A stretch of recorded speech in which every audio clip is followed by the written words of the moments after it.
I've been asked, how do we put this into practice? So I'm calling this chapter The Practice in Between. It's a fair question because we're still working out the language and reference points to anything we can say about our NDE experience to everyone. How do you find the words? It's natural to look, to some of the very ancient practices that have developed over thousands of years, practices that help loosen our ties here and help us answer some of the big questions. And that's why we have references to yogic practices, out of body experiences, and especially direct firsthand experience. A lot of things that have gotten people in trouble here in the West if you don't take others' words for it or you want to really have an answer over faith. Anyway, it's a trick in trying to describe the indescribable. It's a better fit than we usually find using, these older paths and their language and their concepts than we might find in a church, a synagogue, or a mosque. I mean, it might help in some ways, but it's still a stretch. I think the best place to start is with a blank canvas. For me, the in-between is analogous to a blank canvas, like an ambiguous Rorschach inkblot test, evoking the thoughts and feelings needed to best interpret and act upon the experience. It might appear to someone as a beautiful garden in need of weeding. For me, it was like a machine that just needed some fine-tuning. But to each their own, and again, we see life here through the filters we want, and over on the other side, we see life through the filters we need. Your depersonalization is another aspect of removing distractions to stay on task and target. No memory means no attachment to your life here or to anything else. There is no attachment to any sense of self. Even in a scary looking place, you're not afraid. Stripped as bare as possible to the core of your being with no attachments, you're neutral, as gray as possible. And that includes emotionally as well. The neutrality sets the stage to see in the clearest way possible the path that unfolds before you. Without attachment, without desire, without fear, you can see the choices in your future and feel no inclination to keep one or avoid the other based on anything other than knowing of their rightness or wrongness in accordance with your own nature. We need to learn to trust that feeling. In a split second of being there, you're incapable of processing information in linear time. This is not another path to prosperity consciousness or a new take on the law of attraction. It's a statement that you already have everything you need and you always have. All you need is to remove conflicts with your purpose that gives your life its meaning. The force of will needed isn't in girding one's loins for battle with the serpent of desire, but simply taking its weight off your shoulders, putting it on the ground and just walking away. It's the art of letting go. When we become still, there is no effort to be aware of. You feel all manner of possibilities swirling around you with you in the middle. Even now, in a fully conscious and engaged state of mind with the world, you can feel in your gut the certainties of the various aspects of life you've set in motion. If anything is at a pause because others are having to make decisions, you can feel that thread out in the cosmos, like a spider's web. If something occurs on that strand of web, its movement causes a vibration that ripples back to you, and there's information regarding the possibility wrapped up in that vibration. Imagine yourself with threads of cosmic spider silk stretching out in every direction to future moments on their way to the present. Some of these strands will represent possibilities of greater, some of lesser focus and activity, and you can feel them with invisible hands and in your gut. With practice, you can begin to feel the certainties of their coming to fruition. The more intuitive you become, the less you worry about the outcomes. But you'll also find yourself caught out less and less with no alternatives. If you worked hard on something and even got others who need to be involved excited about it, but you're not feeling those little vibrations, you'll find your attention and energies naturally turning to those threads that are distant or of future work that are becoming. Those less clear and defined are either further out in time or less certain to be chosen or even to eventuate as a choice. And you can feel things coming into expression, swirling around you all the time. and you can suspend your choices for as long as possible before choosing any, for the same reason you'd extend tension in any experience. The longer you wait to eat, the tastier the food. The longer you wait until you drink water, the sweeter it is. And the longer you wait to return to the embrace of your beloved, the more amazing it is when you do. It magnifies the experience of being present.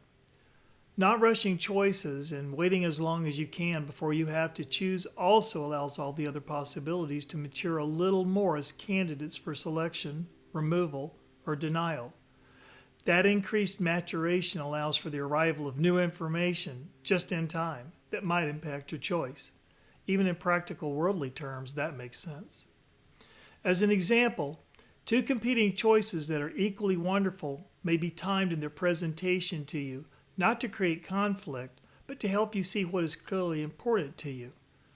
This is when, if you're still, present, and understand, you will feel. Consider this. Let them go and sit in emptiness. That is creating a vacuum. The awareness of what is missing in your life helps aim the vacuum. Neither are more right or wrong than the other, just driven somewhat differently. Nothing can happen if you don't first become still. And that means you're not being too attached to the outcomes. You need to take your bow and shoot the arrow because you love shooting at a target. Winning a prize is a totally different thing and distracts you from shooting perfectly. You have to choose between the art of shooting and the content of winning. The process is the formula, and the content is the graph you get when you plug in values for X and Y. Just focus on shooting, and winning or losing will take care of itself. You don't have to see or know every possible choice you can make in the future, but you might feel them. You may also still not know what they are. All you need to know is whether they feel neutral or good or bad.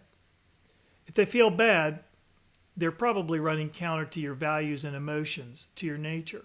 Just let them go. To know which ones are not right for you requires being honest and knowing yourself. Some unknown propensities of our minds can't be known until we're operating at a level in which they surface. A quick look at Maslow's hierarchy of needs provides a useful perspective.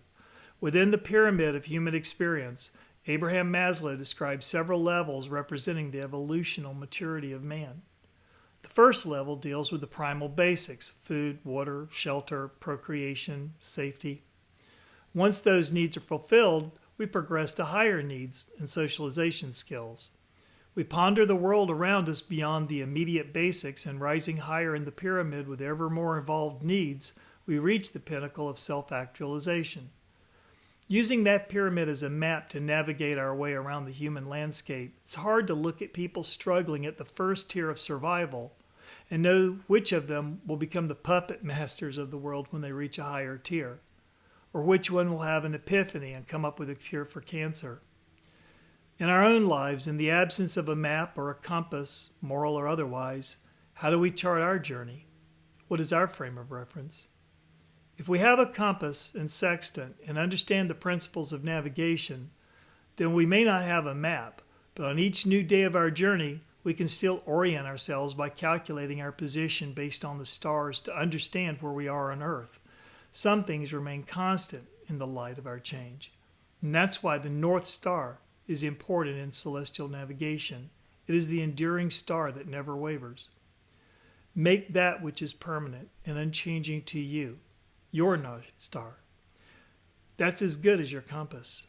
In whatever way you reference your North Star on the inner journey helps you understand your relationship to the outer world, the boundaries between what you need and what you desire. There is no right or wrong to it, but attachment can tangle you up in the experience.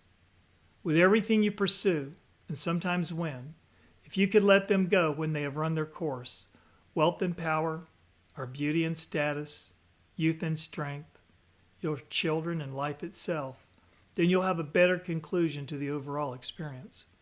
I totally understand through our financial and emotional investment that this is hard to do. I'm still human.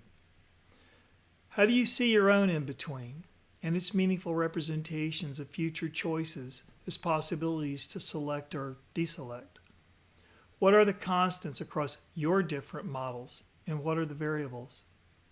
What of this exercise is individually specific and what is archetypically universal? As you can see, in talking about the practice of the in-between, it's important to prepare the ground. And that's what this is, and my other talks are about. In using the art of letting go, it's not always about what you put in. It's also about what you remove. Take off your shoulders, put down on the ground, and can walk away from. You'd be amazed how you'll think you did all the work and are ready to travel light. But then something will come up and make you sad or otherwise remind you of your attachment to the world. If something makes you sad, you have to just let the sadness flow around you, but don't grab hold of it. For some who lose a loved one because they are no longer there to hold and love, we suffer in our loss. And sometimes we don't let go of that suffering because it's the last emotion we have left. And we might even feel we are betraying the one we've lost because in letting go of the suffering, we're letting go of them. But you weren't born to cry into your pillow or theirs at night, laying in loneliness in your or their bed. Sure, you can be present by feeling exactly how you feel in that loss and owning it. But then neither joy or sorrow are meant to last forever. When they come, you accept them. And when they go, you let them go. You are not here for joy or suffering. You're here probably for acquiescence, to accept God's will in whatever comes before you. Just let it flow around you and don't grab onto it. You're more than that. And as to who the one you miss is to you, neither your or their stories begin here, nor do they end here. You've been more to this universe than the having or the loss of this relationship. You are more to it now than the person defined by suffering its loss. If you're asking how to get over it, don't play victim. Ask yourself when you'll be ready to stop suffering, and I'll tell you when you'll get over it. Again, the past is dust. Focus forward and live the present as it births from the future into the now. Let go of your fears and hopes and see clearly all the possibilities that open before you. Without avoiding the unpleasant or chasing the pleasant, you'll know which ones are right for you because of your nature. It will draw you to one and avoid the other. Some of these choices will feel more like a vacation and some will feel more like work. But that's according to what you need right then. A vacation, to pay the rent, purpose, or meaning.